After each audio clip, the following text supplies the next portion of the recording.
Olá!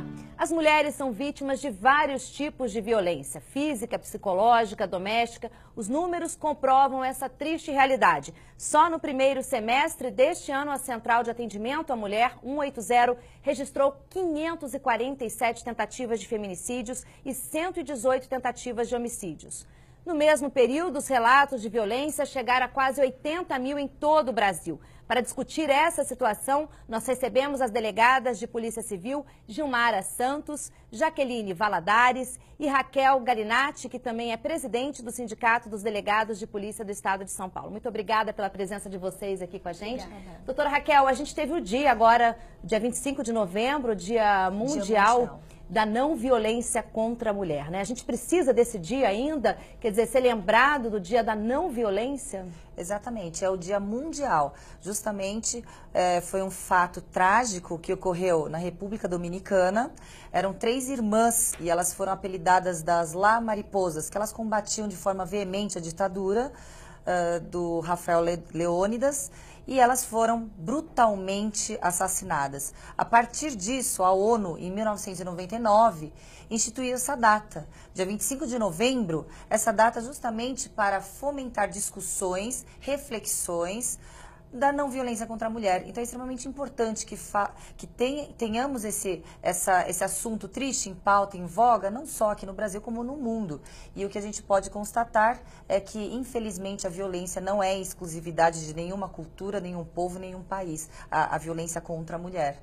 Então, essa violência tem que ser combatida de forma veemente, é repugnante. E é isso que a gente vai fazer aqui hoje, falar sobre isso.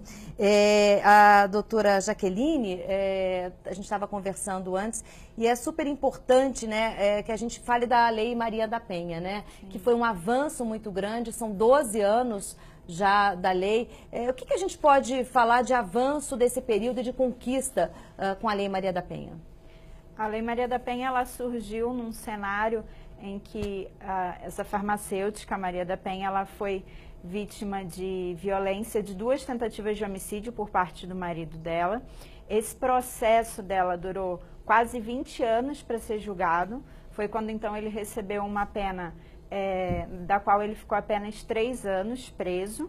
E aí, nesse contexto, diante dessa demora do judiciário no julgamento do processo dela, esse caso foi levado ao cenário internacional, mais uma vez, e aí o Brasil foi condenado a implantar políticas públicas de combate à violência doméstica. Nesse cenário, em 2006, veio a Lei Maria da Penha. Então, ela é uma lei que, além dela ter essa parte histórica muito forte, ela é uma lei que ganhou uma publicidade muito grande, é uma das leis mais conhecidas do nosso país. Então, muitas pessoas podem não saber exatamente o seu contexto, mas sabem que é uma lei que coíbe e pune a violência contra a mulher. Então, ela também tem esse apelo em toda a população.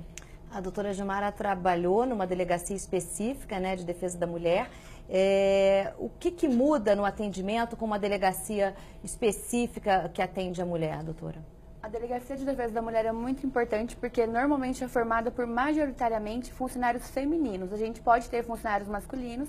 É até importante que tenhamos homens, investigadores, para prender e ir aos locais. Mas quando a mulher chega na delegacia, ela está fragilizada. Normalmente, quem a agrediu foi um homem. Nós sabemos que há vários tipos de relacionamento hoje em dia, há agressoras mulheres também, mas a maioria é homem. Então, ela se sente muito bem e segura em ser atendida por uma mulher. E como é uma delegacia específica, não são todos os crimes que a gente atende. Nós atendemos os crimes dos quais são vítimas a mulher ou adolescente. Então, é uma rede que existe para ela. Elas são encaminhadas ali da delegacia mesmo ao psicólogo, a algum sistema único de saúde do qual ela necessite. Às vezes, se ela é vítima de crime sexual, ela vai ser encaminhada. Há delegacias que têm um convênio e tem uma ambulância que conduz essa própria vítima, ela não tem que ir por meios próprios. Então, ela chega tão vitimizada, ela vai se socorrer na delegacia e ela consegue buscar esse amparo lá. Coisa que normalmente ela prefere não ir às outras delegacias, que são delegacias comuns que a gente trata.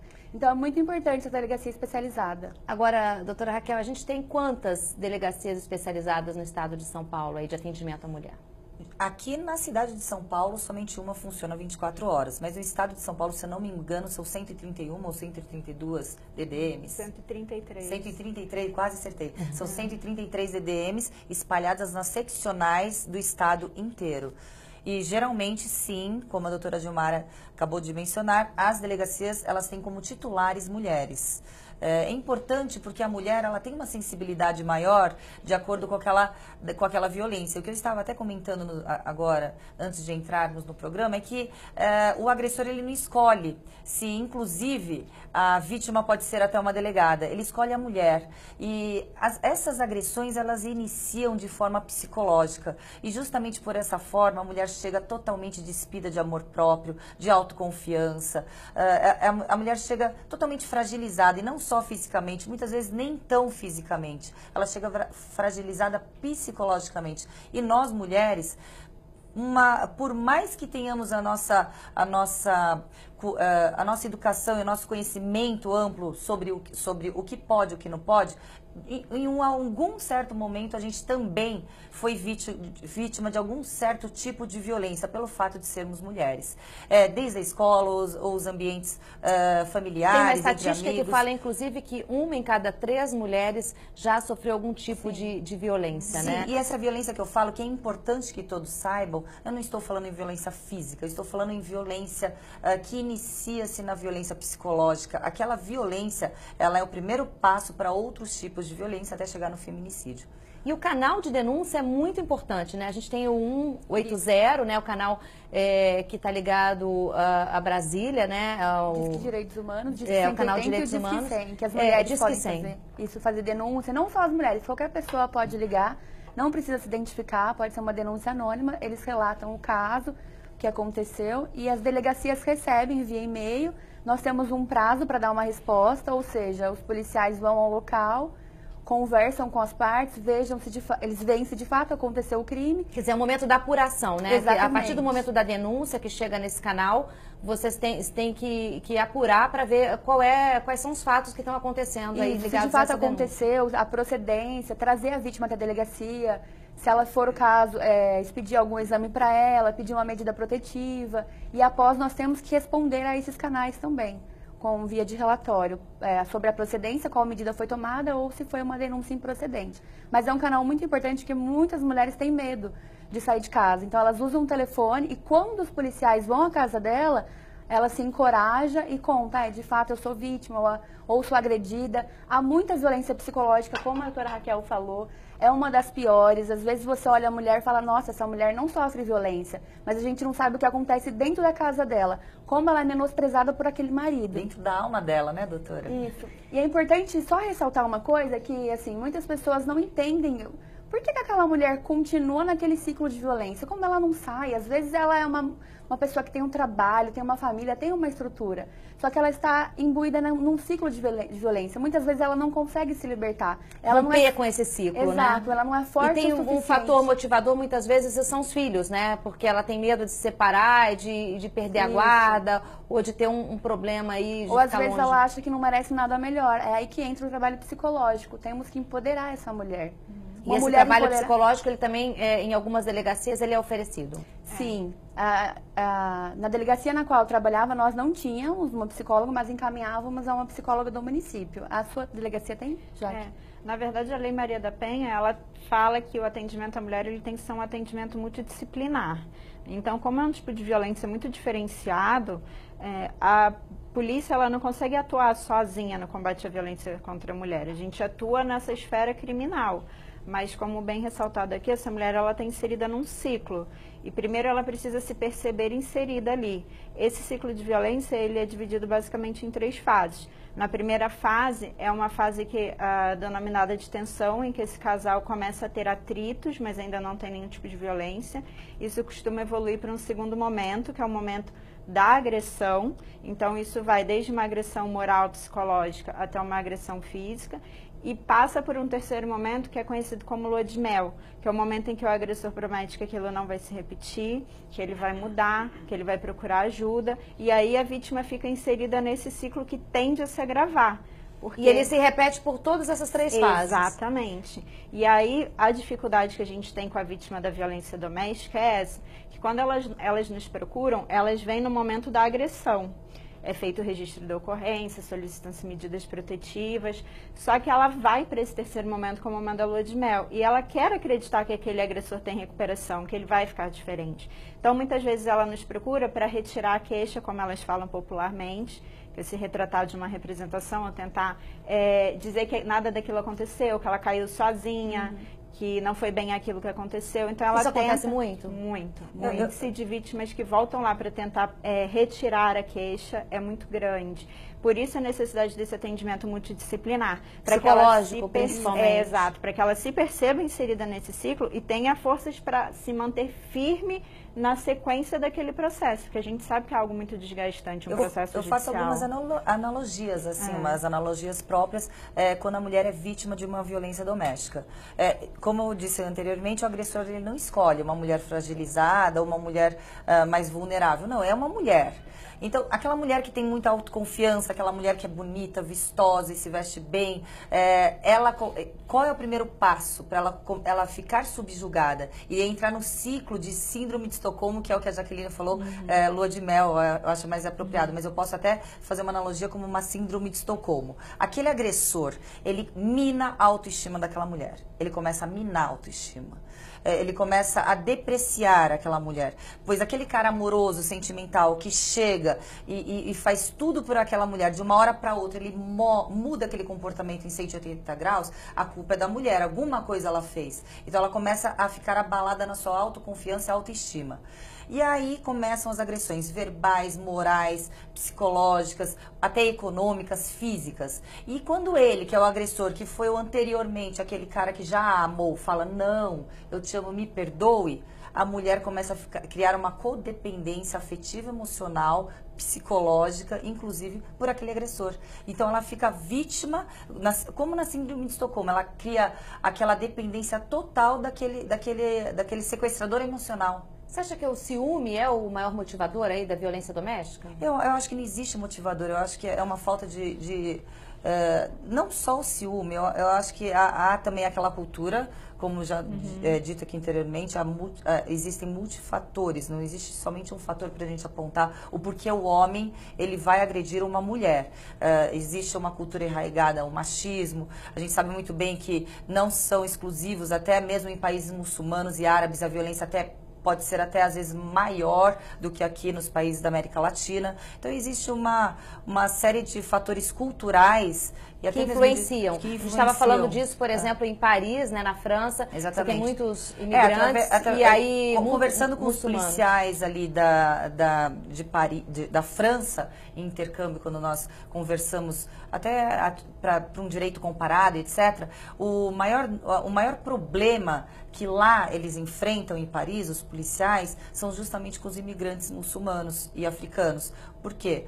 Já saem dos seus próprios países, eles não respeitam as leis locais, que muitas vezes já responderam, né, à ONU, já implementaram essas políticas públicas de combate à violência contra a mulher, e lá eles, naqueles guetos separados, nos bairros, a violência, parece que não existe lei ali que combate a violência contra a mulher. Então, alguns problemas muito graves em países assim europeus são justamente com os imigrantes. E aqui no Brasil, recentemente, a gente teve uma alteração na lei que inclui aí, que tipifica o crime de feminicídio, né? Vamos explicar para quem está em casa, doutora, o que é o feminicídio, né? E como que isso fica claro agora com o Código Penal? A lei que alterou e incluiu a figura do feminicídio, ela é do ano de 2015. O feminicídio, na verdade, não é que foi criado um crime novo, como às vezes se passou a entender, né? Na verdade, o feminicídio é uma forma de um homicídio qualificado, um homicídio que o legislador entendeu mais grave e deu uma pena diferenciada para ele. Então, é um homicídio que agora vai ter uma pena que varia de 12 a 30 anos. Então, uma pena muito maior do que de um homicídio simples que nós tínhamos antes. O feminicídio é uma espécie de homicídio praticado por razões da condição do sexo feminino, ou seja, aquela mulher foi morta pelo fato dela ser mulher. E isso tem relação com o gênero feminino é uma violência decorrente do gênero pelo fato dela ser mulher ou decorrente de uma situação de violência doméstica. Ou seja, eu tenho esses dois canais. É possível que uma mulher seja morta numa situação de feminicídio por um agressor que ela nunca viu na vida. Não precisa ser alguém do vínculo doméstico, desde que aquele homicídio tenha sido praticado exclusivamente pelo fato dela ser do gênero feminino. Então, matou aquela mulher por um preconceito decorrente do gênero dela. E isso também é feminicídio, porque a gente costuma associar só essa relação doméstica. E não é só isso. E aí a gente tem aí a pena para um homicídio comum, que varia de quanto tempo? Qual Pode é a chegar diferença? até 20 anos no homicídio comum e no homicídio qualificado vai até 30 anos de reclusão. Então, uma diferença bem significativa. O feminicídio pode ir até 30 anos. Até 30 anos. Quer dizer, isso também traz à luz aí para a gente poder explicar um pouco, talvez, esse aumento dos índices aí de violência, o canal de comunicação, a lei que endurece. Quer dizer, isso vem para a mídia com mais força, mais discussão. Você acredita, doutora Raquel, que isso tem impulsionado aí o aumento do número de casos? Quer dizer, as pessoas estão denunciando mais? Qual que é a sua opinião sobre isso? Sim, eu acho que não dá para fazer um paralelo, a violência aumentou. Não, a gente tem que fazer realmente esse outro comparativo. Também aumentou a forma, a divulgação de como você pode denunciar e pedir ajuda. Então, nesse caso, a mídia faz um papel extremamente importante de educar, de conscientizar não só aquele agressor, como a vítima, que existem formas de coibir, de impedir e de parar, estancar essa violência e quais são os órgãos responsáveis para poder apurar e proteger essa vítima, essa mulher vítima de violência doméstica. Então, eu acho extremamente importante a mídia atuando nesse fator de conscientização, de educação, para que esse ciclo seja interrompido. E para quem está em casa também, acho que a gente falou da situação da delegacia, né, de todo um atendimento multidisciplinar, mas que a partir da denúncia existe um prazo aí para que o juiz faça a expedição das medidas protetivas, né? Como é que funciona isso, doutora? Não é tão simples e nem tão rápido, né? Não, atualmente a vítima vai à delegacia, a gente faz o registro da ocorrência, ela solicita as medidas protetivas, temos 48 horas para enviar para o Poder Judiciário. Então, vai passar para apreciação primeiro do membro do Ministério Público e após pelo juiz. Se for deferida, a vítima vai ser cientificada através do oficial de justiça. Então, vai da delegacia, vai para o Ministério Público e vai para o Poder Judiciário. Tem um prazo. Normalmente, elas querem aquela medida para o momento. Então, elas saem da delegacia um pouco entristecidas. Nesse viés, pode ser que aconteça um crime mais grave. Eu já tive várias situações de atender a mulher, ela está super desesperada, não tem para onde ir e precisava daquela medida protetiva na hora. Você explicar para ela que ela tem que aguardar, voltar para casa. E muitas vezes, infelizmente, ela vai voltar para casa com aquele agressor, porque ela não tem essa medida para retirar o marido da casa ou retirar o agressor, que pode ser um filho ou outro parente. E ela tem que esperar esse prazo. Então, é muito complicado, né? Demora, assim, tem cidades que costuma demorar até 4 dias. Se é uma cidade menor, uma comarca menor, às vezes esse prazo é um pouco diminuído, porque o juiz também tem um prazo para se manifestar. A doutora Jaqueline participou até de um projeto aí de lei, de alteração nessa lei para tornar essa medida protetiva mais rápida, foi isso? Sim, houve um projeto de lei que tramitou perante o Congresso Nacional, objetivando conceder ao delegado de polícia a atribuição para deferir essa medida protetiva. Como funcionaria isso? A vítima iria na delegacia, como ela já faz hoje, solicitaria as medidas protetivas diretamente para o delegado, que já poderia analisar de pronto se é o caso ou não de deferir, de conceder essas medidas para ela, e já daria uma decisão provisória. Essa decisão ficaria valendo até que o juiz fizesse a análise final daquilo. Então, ela poderia já sair da delegacia de pronto com essa medida e dali a 2, 3, 4 dias, um mês que fosse, quando o juiz fosse analisar aquela situação, ele poderia ou não manter a decisão do delegado, mas naquele período ela já estaria resguardada. Como se fosse uma liminar, né? Exatamente, como se fosse uma liminar. Ela já liminar. estaria protegida, digamos claro. assim. Mas, essa medida passou no Congresso Congresso, mas foi vetada pelo presidente. Exatamente. É o PLC 7, né, da Câmara de 2015. Sim. Infelizmente, interesses corporativistas fizeram com que esse leque de rol de proteção às mulheres, e principalmente pelo delegado de polícia, que é o primeiro garantidor da legalidade e da justiça, fosse impedido de ser ampliado. Houve um combate muito forte por parte do Ministério Público, alegando uma um hipertrofiamento do poder do delegado de polícia, mas muito pelo contrário. O delegado de polícia, como primeiro garantidor dos direitos daquela vítima que vai até uma delegacia de polícia, ele iria só dinamizar e ampliar o leque de proteção. É um processo para tirar a burocracia, né? Demora, não tiraria a burocracia. Continuaria passando pelo crivo, pelo parecer ministerial e pela decisão judicial. Ele só iria agilizar. Não, nem antecipar, ele iria agilizar. Porque quem melhor do que o próprio delegado de polícia para deliberar e sentir no calor dos fatos daquele crime que acabou de ocorrer, a necessidade ou não de uma protetiva de urgência. Claro. E aí, nesse momento, a partir se acontecesse essa expedição da medida protetiva de urgência, quais são os próximos passos? Ela volta para casa com esse papel, a polícia volta com ela para entregar essa medida para o agressor? Como que funcionaria isso? São várias, né? Normalmente São várias. agora, suponhamos, qualquer medida protetiva, foi o juiz que concedeu, então ela vai ser notificada, vai ser cientificada. O oficial de justiça vai até a casa dela, ela vai assinar o termo, assim como o agressor. A depender da medida, suponhamos que ela pediu que ele saísse da residência, então ele tem que se retirar, ou manter uma distância mínima, ou não ter contato com ela, ou com os familiares. Então ele vai ser cientificado. Se ele descumprir, ele vai estar respondendo por um crime e pode ser preso em flagrante. Então é importante falar, que a gente estava conversando com a doutora Jaqueline, sobre a parceria com as guardas municipais. Em algumas cidades do interior, né, foi feita essa parceria e elas fazem uma ronda visitando as pessoas, deixando o próprio telefone celular, caso haja algum rompimento aí da medida, né? Exato. E isso traz uma segurança maior, uma sensação de proteção maior para a vítima, né, exato. gente? Inclusive tem até em cidades do interior, e foi um trabalho muito bonito feito em conjunto com a Polícia Civil, junto com o Poder Judiciário. No caso, a delegada de polícia, titular da DDM local, com o juiz local. Eles implementaram o botão do pânico. O que significa isso? A vítima, e obviamente eram alguns botões do pânico distribuídos, não eram distribuídos para todas as vítimas de violência doméstica que iriam até uma delegacia.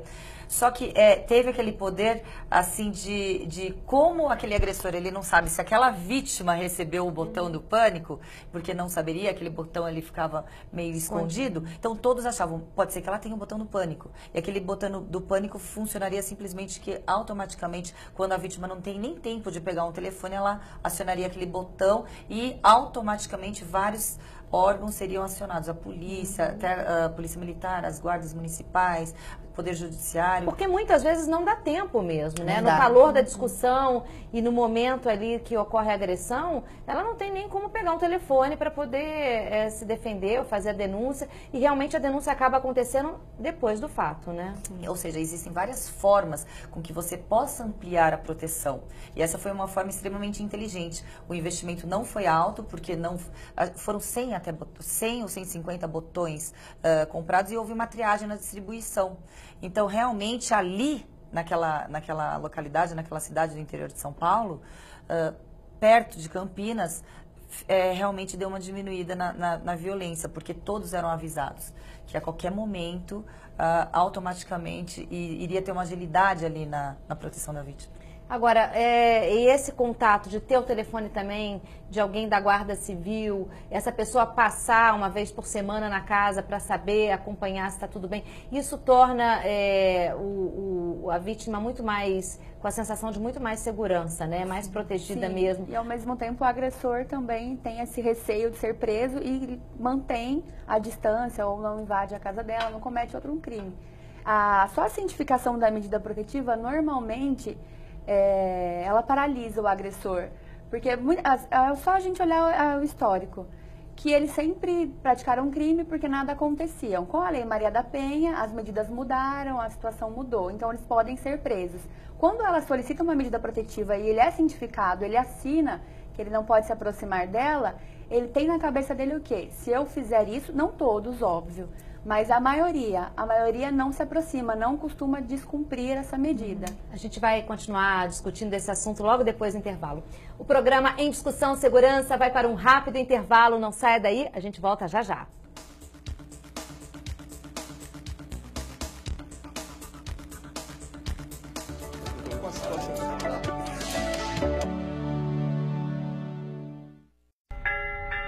A Assembleia Legislativa é a Casa das Leis do Estado de São Paulo.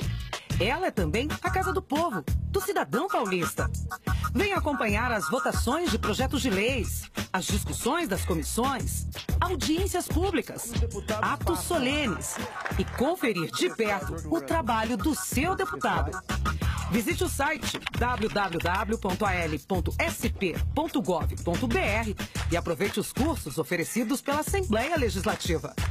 E se você gosta de arte, venha conhecer a Coleção do Parlamento. O Museu de Arte do Parlamento de São Paulo expõe pinturas, esculturas, gravuras, cerâmicas e fotografias.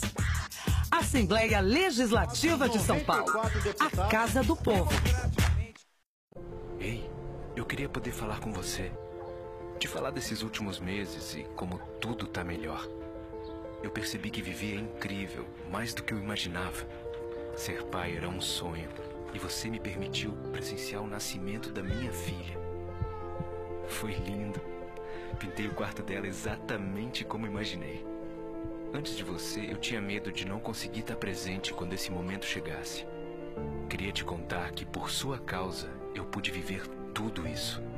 Provavelmente outras pessoas por aí querem te falar muita coisa também. Acho que você teria orgulho. Não só por mim, mas por ter feito algo tão nobre por pessoas que nunca viu. Eu só queria dizer obrigado. Obrigado por me dar mais tempo com a minha família. Obrigado pela sua doação de sangue. Doe sangue regularmente. Tem sempre alguém precisando de você. Procure o Hemocentro mais próximo e seja um doador. Estamos de volta com o programa Em Discussão Segurança e hoje a gente conversa sobre a violência contra a mulher. A gente estava falando no último bloco como funcionam as medidas protetivas e também os fatores motivadores aí para essas discussões, agressões. E nem sempre, quer dizer, cada delegacia, cada delegada acaba arrumando um jeito para tornar o trabalho mais efetivo, né, doutora? Como que a senhora fazia? A senhora trabalhou em Francisco Morato, né? Como é que a senhora fazia lá na delegacia? Como a gente estava conversando no primeiro bloco acerca das medidas protetivas, que pode demorar para ser deferidas ou não, eu tinha assim uma ânsia de poder ajudar essa vítima rápido, então eu comecei a implementar uma medida por mim mesma, que era como a vítima solicitou protetiva, eu pegava o telefone, ligava para o autor e já notificava. A vítima está aqui solicitando uma medida protetiva, caso seja deferida, o senhor já fique cientificado que se descumprir vai ser preso. Várias vezes, se essa medida era deferida também, eu tinha conhecimento, porque eu acompanhava o processo judicial pelo computador mesmo, eu já ligava para o autor para notificá-lo e ligava para a vítima, porque às vezes nós sabemos que pode ser que eles não consigam contato, o Poder Judiciário, então isso agilizava o processo e a vítima se sentia protegida. Muitas vezes esse autor cientificado parava de importunar essas vítimas.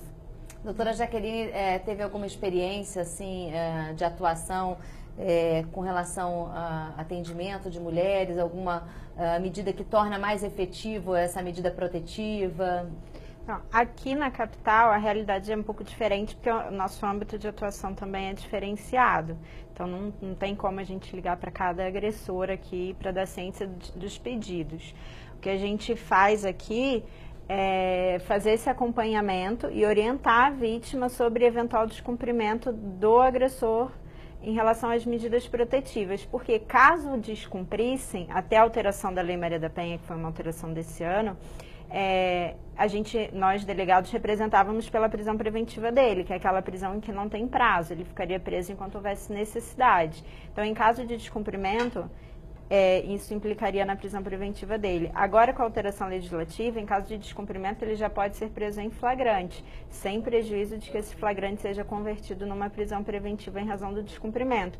Então, como bem destacado pela doutora Gilmara, a medida protetiva por si só, ela tem um efeito inibitório muito grande na maior parte dos agressores. Então, o índice de agressores que descumpre a protetiva é muito pequeno diante da nossa experiência no dia a dia.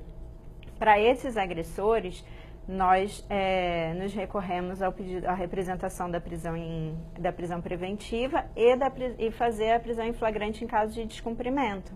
Agora, doutora Raquel, a gente tem aí a violência doméstica, que é a mais comum, mas a gente tem violência em outros ambientes também, violência no ambiente de trabalho, a violência, a agressão na rua, a gente tem até a violência cibernética, né? Exatamente. Conta um pouquinho desses outros tipos de violência pra gente. Num primeiro momento, é muito difícil você ser contextualizada sendo vítima de algum certo tipo de agressão se você não tenha nem a nomenclatura.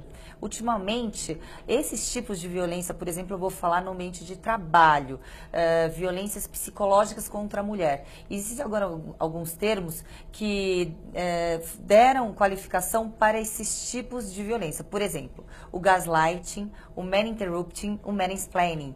O man-interrupting nós constatamos agora recentemente, foi até muito falado, quando a então candidata à presidência da República, a Manuela, ela foi a candidata mais interrompida, inclusive por homens e mulheres, no Roda Viva, na TV Cultura. Essa é uma espécie de você calar a boca da mulher.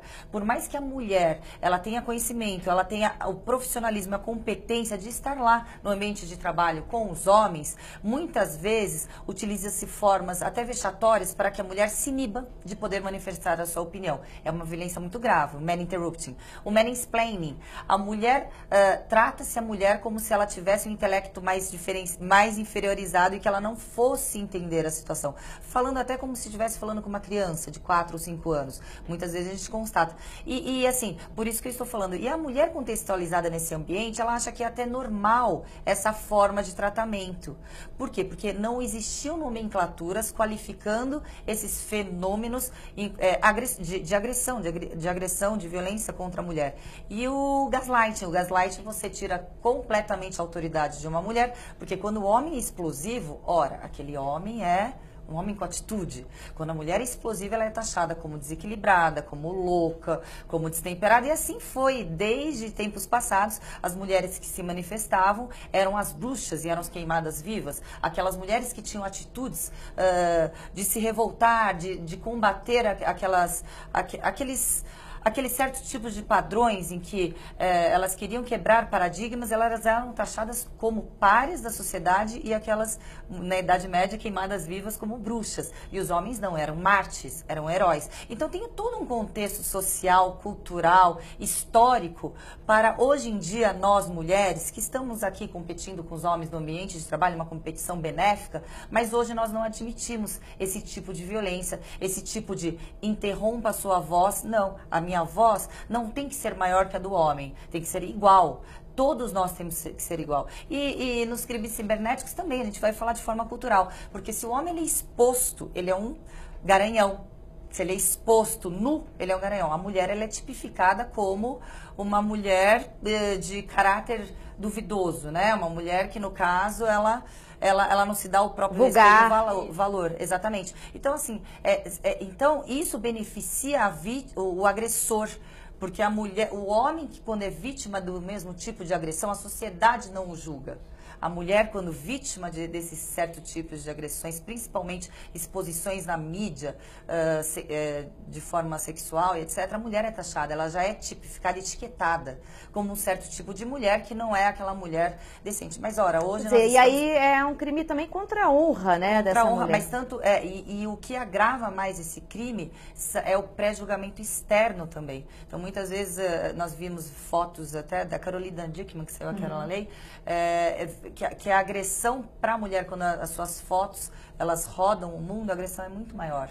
a mulher fica muito E mais... o prejuízo psicológico é maior também do que com relação ao homem. Muitas né? vezes a mulher não consegue frequentar mais aquele seu ciclo social, Nós temos profissional. casos até de pessoas que se suicidam quando isso acontece. É isso que eu ia falar. A gente tem aí a questão da depressão, das consequências, que a gente pode falar disso, da mulher que não consegue romper com esse ciclo que é o ciclo dessa violência, né? O que isso pode gerar para a família e para essa mulher? Então, existem estudos já no sentido de que muitas vezes a violência psicológica ela é somatizada de tal forma pela mulher que ela pode ser constatada em laudos e aquela violência psicológica que antes seria tipificada a princípio como um crime de ameaça, um constrangimento, alguma coisa nesse sentido, pode passar até a ser tipificada como um crime de lesão corporal, tamanho o reflexo do psicológico no corpo, na saúde física da vítima. Existem artigos nesse sentido já. Mas só para complementar o que vocês estavam conversando agora há pouco, esse ano nós tivemos uma alteração no Código Penal no capítulo sobre crimes sexuais, porque nós mulheres estamos vivendo uma nova realidade virtual e essa realidade vem afetando a nossa dignidade sexual. Exposição de fotografias íntimas e vídeos íntimos em redes sociais é algo extremamente comum. No dia a dia aqui, a região onde eu trabalho, tem muitas escolas. Muitas meninas, adolescentes estão mandando nudes. Estão passando pela situação de terem os seus nudes expostos no colégio, então tem que mudar de colégio, mudar de vizinhança. A gente já tem uma lei que combate isso. Esse ano foi alterado o código e agora nós temos uma lei específica para combater esse tipo de exposição. Assim como agora nós passamos a ter também, nessa mesma alteração legislativa, um tipo penal específico, que é a importunação sexual, para combater aquelas situações de importunação em transporte público, que nós vimos de homens que ejaculam em mulheres dentro de coletivos, em metrô. Então agora a gente já tem uma lei específica. Outra situação foi mencionada aqui no primeiro bloco, que historicamente nós somos uma sociedade machista e a gente costuma associar realmente a violência contra a mulher sendo praticada por homens, que é a maioria, mas como foi mencionado aqui no primeiro bloco, existem mulheres que praticam essa violência.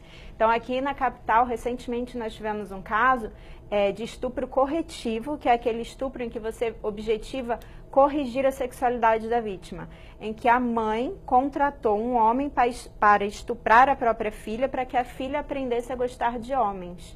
Então foi uma modalidade de estupro corretivo, cuja prática também foi feita por uma mulher, a própria mãe da vítima. Quer dizer, muitos fatos novos estão surgindo aí, principalmente com a questão cibernética também, porque você tem aí o fator das redes sociais, da mídia, do WhatsApp, né, os canais de comunicação, que facilmente as pessoas ficam expostas e acabam aí tendo a honra atacada depois dessa exposição. Quer dizer, isso também pode ser tipificado como um crime, né? Sim, agora sim. Vocês escreveram um livro, né? Combate à Violência contra a Mulher, participaram desse livro. Eu queria que a doutora Raquel falasse um pouquinho desse livro. Esse livro ele é organizado pelos delegados federais, Dr. Giovanni e Dr. Clayton. É uma coletânea, é o último volume da coletânea que se discute polícia judiciária. São vários temas, então são temáticas em que cada livro se discute o assunto. Nesse último assunto, também ele é cor-de-rosa, o livro, esse último assunto, foram vários artigos. Tanto eu como a doutora Jaqueline, nós participamos como colaboradoras, falando sobre o tema violência doméstica. É um livro que ele pode ser adquirido no site da Associação Nacional dos Delegados da Polícia Federal, e a iniciativa foi dos colegas da Polícia Federal, então eles fazem vários volumes de temáticas de polícia judiciária, e esse último volume foi sobre violência doméstica, então eu resolvi trazer para falar. E quem principalmente quem está nas universidades ou quem está fazendo pós-graduação, mestrado, estudando o tema, pode ter mais interessante. Porque tem a prática da vivência do delegado do dia a dia, né? Sim, como ele atende a visão do delegado que atende esse tipo de crime, que atende a vítima e que encaminha todo o processo relacionado à violência, é isso? Tanto de forma doutrinária como como também na atuação do delegado de polícia perante esse crime. E as pessoas precisam se informar também, né? Porque o 180 é o canal mais direto, mais efetivo de denúncia que funciona no Brasil inteiro, né? Falando, mas aqui na minha cidade eu não tenho uma delegacia específica, né, que atende mulher, de defesa da mulher, mas ela pode fazer essa denúncia pelo canal, se ela tiver vergonha de ir à delegacia, pelo canal 180, é isso? Sim, como funciona? Qualquer pessoa pode fazer essa denúncia, como eu falei no primeiro bloco. A própria mulher ou um vizinho, ela faz a denúncia pelo telefone e essa denúncia vai ser encaminhada a uma delegacia de polícia que, recebendo, vai verificar os fatos. Sim. Eu só queria completar uma que você perguntou sobre o ciclo de violência. Quais são as repercussões desse ciclo na família? Muitas vezes a gente esquece que a mulher está imbuída numa família, por mais que ela sofra aquela violência, seja psicológica ou física, os filhos ou outros familiares muitas vezes presenciam. Então aquilo repercute não só na mulher, mas nos próprios filhos. Muitos deles, eles repetem aquela violência que eles aprenderam com os pais. Então o que nós vemos? O meu pai bateu na minha mãe, logo eu vou bater na minha namorada. Foi assim que eu aprendi. Na delegacia que eu trabalhava, eu atendi muitos homens que falavam que foi assim que eles aprenderam. Eles apanharam, viram a mãe dele apanhar e passaram a agredir também. Ou seja, é um ciclo infinito de violência. Esse ciclo tem que ser quebrado. É importante que aquela mulher, que muitas vezes ela fica naquela casa, naquela família, pelos filhos.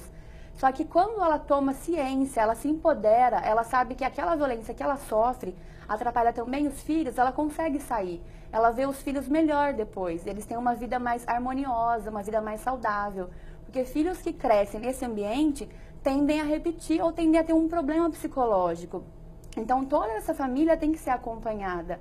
Você verifica esses filhos pequenos e também direciona a delegacia da mulher para o tratamento adequado, acompanhamento psicológico, às vezes da família toda, como um todo, né? Mas é importante que a gente deixe claro que temos sim 133 delegacias especializadas para combater a violência contra a mulher, para a proteção da mulher vítima de violência doméstica, porém toda a delegacia de polícia do Brasil, ela é apta para receber uma mulher vítima de violência doméstica. Eu, por exemplo, nunca trabalhei em delegacia especializada para combater a violência doméstica. Sempre em delegacias da capital aqui, do departamento da capital, inclusive que funcionam 24 horas. E muitas vezes, em muitos bairros periféricos, mais de 50% daqueles crimes que nos levam são de mulheres que são vítimas de violência doméstica. E nós, como delegados de polícia, nós estamos aptos e preparados para atendermos essas vítimas. Sim, eu queria complementar isso que a doutora Raquel falou. De fato, são 133 DDMs espalhadas por toda São Paulo. É um número bem expressivo se a gente for comparar com o restante do país. Dá quase 35% de todas as DDMs do país estão no estado de São Paulo. E a gente também já vem tendo essa preocupação com relação a um atendimento mais humano em qualquer delegacia, como bem mencionado pela doutora Raquel. Porque muitas vezes a DDM ela não é tão próxima da vítima. E às vezes essa vítima não tem dinheiro, não tem tempo, não quer se locomover até uma DDM. Então aqui em São Paulo, a Polícia Civil já começou um projeto que chama Projeto Integrar, objetivando humanizar todos os policiais civis para um atendimento mais acolhedor às vítimas de violência mais doméstica. Humano. Para que elas não tenham necessariamente que se dirigir a uma DDM. Uma espécie de treinamento, exatamente, né? Para que possa funcionar da mesma maneira que hoje em dia, todos os novos policiais, quando eles passam por treinamento na academia, eles têm uma disciplina específica de violência doméstica, que é para saber conferir esse tratamento especializado à vítima, independentemente de onde ele trabalhar. E, em paralelo, vem sendo implementado esse outro projeto, que já foi realizado aqui na capital e agora está se estendendo pela Grande São Paulo e interior, objetivando fazer com que os policiais mais antigos, que não tiveram esse treinamento, passem a ter, para que a vítima possa optar se ela quer ser atendida na delegacia do bairro dela, se ela quer se dirigir a uma DDM. Isso tem que ser opção dela. Não uma imposição, porque na DDM ela vai ser melhor atendida. Exatamente, é justamente isso. Todos os delegados de polícia estão aptos a atenderem todos os tipos de crimes, inclusive os crimes que as mulheres figuram como vítimas de violência doméstica. Ou seja, nós estamos ampliando, especializando e atendendo de uma forma com mais guarida, inclusive com assistente social, com psicólogas, aquelas mulheres vítimas. Mas nada impede que ela vá em qualquer outra delegacia do Brasil, quando se deparar sendo vítima de violência. Principalmente doméstica. se estiver sofrendo risco de vida, né? Exatamente. Por exemplo, aqui em São Paulo há uma delegacia 24 horas, delegacia da mulher, mas em outro lugar tem. Ou seja, elas vão ao plantão para serem atendidas por um delegado, que não é delegado da delegacia da mulher, às vezes é um homem. E como a doutora Raquel e a doutora Jaqueline falaram, todos nós estamos aptos a atender qualquer pessoa, qualquer tipo de ocorrência e solicitar as medidas cabíveis no caso. Exatamente. Então, as mulheres não podem... Exato, elas não podem temer ou esperar o outro dia ou esperar a segunda-feira, porque às vezes a vida dela não espera. Então, ela pode ir a qualquer delegacia do Brasil. E delegacia de São Paulo também, sendo que aqui a gente tem as específicas para as mulheres. Isso. Sim, é importante comentar, porque aqui no estado de São Paulo, a gente... normalmente as pessoas acreditam que elas devam ir no local onde aconteceu o crime. Muitas vezes elas são vítimas em um local, mas moram em outro e voltam para sua cidade. E elas ficam, eu não posso registrar a ocorrência aqui. Mas não, qualquer delegacia do estado pode registrar qualquer crime que aconteceu em qualquer lugar do estado. Isso não pode impedir que ela vá procurar ajuda. Porque às vezes você vai para uma delegacia e você não é daquela região. Isso. E aí o delegado, alguém da delegacia te encaminha para uma outra delegacia. Nesse caso, não. Não tem nenhum caso, na verdade. É ideal... nós estamos falando do mundo real e ideal. Isso. O ideal seria... O ideal seria que ela fosse, porque a autoridade que vai cuidar do caso dela já vai conversar, vai ser cientificada, vai instaurar um inquérito, vai coletar provas de forma mais rápida, vai ser mais rápida. Mas caso ela não tenha condição de se locomover para aquele local, se ela reside longe, ela pode já é tão difícil tomar a decisão de ir até lá e fazer a denúncia, né? Ainda chegar numa delegacia e ter que se dirigir a outra delegacia, torna aí o processo mais difícil ainda. E eu queria, para a gente estar chegando ao fim, que a gente falou muito do feminicídio, falou dos avanços, né? A lei ficou um pouco mais rígida, mas os crimes mudaram também. A gente tem um contexto de violência também em outras áreas do país, né? Não é só com relação à mulher. Então, a gente tem um aumento da violência como um todo. E isso também contamina os ambientes familiares, né? E todos os ambientes que a mulher circula. Queria que cada um falasse um pouquinho, né? Para aquela mulher que se sente vítima ou que suspeita de estar passando por um processo, né? Doutora Raquel, que análise que ela tem que fazer, né? O que ela tem que... qual o seu conselho para esse tipo, né, de mulher que está nesse momento tão vulnerável? Exatamente. A mulher, ela sabe que ela é vítima. De repente, ela está numa situação vulnerável em que ela não tem nem forças para buscar ajuda. Vá buscar ajuda numa delegacia de polícia, numa delegacia da mulher, uma ajuda psicológica e resgate a sua autoestima, porque ninguém pode destruir não só a sua autoestima, te agredir fisicamente, como destruir a sua alma. Então, você é responsável por aquilo também que você permite receber. Então, não se permita receber violência de nenhuma espécie. Procure, sim, as autoridades responsáveis, o delegado de polícia, psicólogos, etc. E impeça e não se permita ser vítima. Agora, doutora Jaqueline, só para a gente lembrar, quem fez, né, que está dentro dessa medida protetiva, é um processo que dura quanto tempo isso, né? Para quem conseguiu a medida, até que ponto isso dura, qual o tempo dessa dor, desse processo todo?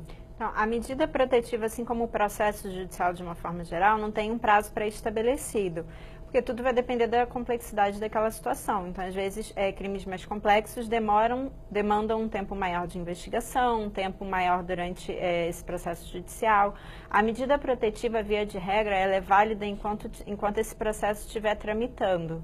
Né? E aí, como a medida ela é pessoal, o juiz estipula isso de acordo com a vítima. Então, existem juízes que estipulam um prazo para a duração da protetiva, tem juízes que fazem valer a protetiva enquanto o processo está em trâmite, tem juízes que permitem que essa protetiva se estenda até o fim do processo, até após o processo. Então, é pontual. O caso dela vai ser analisado individualmente. O importante é que, como a doutora Raquel acabou de falar, ela procure ajuda, ela dê esse primeiro passo e na delegacia nós vamos saber orientá-la da melhor forma. O que fazer, o que registrar. Muitas vezes a violência psicológica, por exemplo, não necessariamente configura um crime. Existem situações em que o agressor ele pratica uma violência psicológica, mas essa violência não configura necessariamente uma situação criminosa, o que não significa dizer que ela não precise de ajuda. Então, embora na delegacia, numa situação dessa, não vá haver inquérito, isso não impede com que nós a encaminhemos para um grupo de apoio, para um apoio psicológico, social. Então, nós podemos ser essa porta de entrada, esse acolhimento que ela precisa. É importante dar esse primeiro passo. E esse primeiro passo dado, o curso do processo aí vai, se não for um crime, vai ser um tratamento familiar, mesmo psicológico, né? Até que isso seja efetivamente eliminado ou termine numa separação. Exatamente. Enfim. Muitas vezes elas vão na delegacia da mulher para buscar orientação sobre como separar, guarda de filhos, tudo isso. Não é atribuição do delegado de polícia fazer isso, mas nós fazemos o encaminhamento para a Defensoria Pública, para uma rede de apoio. A gente faz hoje em dia encaminhamento para a vítima buscar apoio profissional, porque o agressor da violência doméstica, ele atua basicamente num tripé. Ele tenta quebrar a vítima emocionalmente, em relação à sua autoestima e trabalho. Então, ele tenta separá-la da família e amigos, trabalho ou estudo e autoestima, como a doutora Raquel mencionou no primeiro bloco. Então, se ele consegue atingir esse tripé, ele vai ter uma vítima vulnerável na mão dele. E é isso que a gente tenta impedir, fazer encaminhamento para redes de apoio, às vezes tentar contato com a família para receber essa vítima, porque a gente pode encaminhá-la para abrigo, mas não é justo que ela saia da casa. Doutora Gilmara, dos casos aí que você já teve aí na delegacia, dá para ter esperança, quer dizer, ver a recuperação, ver um processo efetivamente melhorar, a família ter uma recuperação com o tratamento psicológico, né? Quais são as chances de sucesso aí diante de uma medida aí, de uma denúncia? Dá sim, dá para ter muita esperança. Na verdade, é muito bom você receber uma vítima depois, às vezes, de um ano, ela vir te agradecer, te dar um abraço, muito obrigada, deu tudo certo, ele foi preso, está preso até hoje. Meus filhos estão melhores. Eu recebia muito filhos que vinham agradecer também, que os pais, a mãe estava melhor, o pai estava preso, que era difícil para eles verificar aquilo. E você poder ajudar essas vítimas, não só o nosso trabalho, como é bom, engrandece assim como profissional e como pessoa. Então é importante que as mulheres busquem essa ajuda, elas saibam que elas merecem mais, elas não são um objeto. Elas têm que tomar ciência que elas têm uma vida e têm que seguir em frente. E aquilo foi só um fato que aconteceu e daqui para frente vai ser melhor. Queria muito agradecer, infelizmente nosso tempo chegou ao fim, a presença de vocês aqui. Lembrar as mulheres que estão em casa, o telefone é 180, né, que é o canal de denúncia, mas o nosso programa chegou ao fim. Muito obrigada. O programa Em Discussão Segurança termina aqui. Se você quiser rever essa entrevista, é só acessar o nosso canal no YouTube. Muito obrigada pela sua companhia e até a próxima.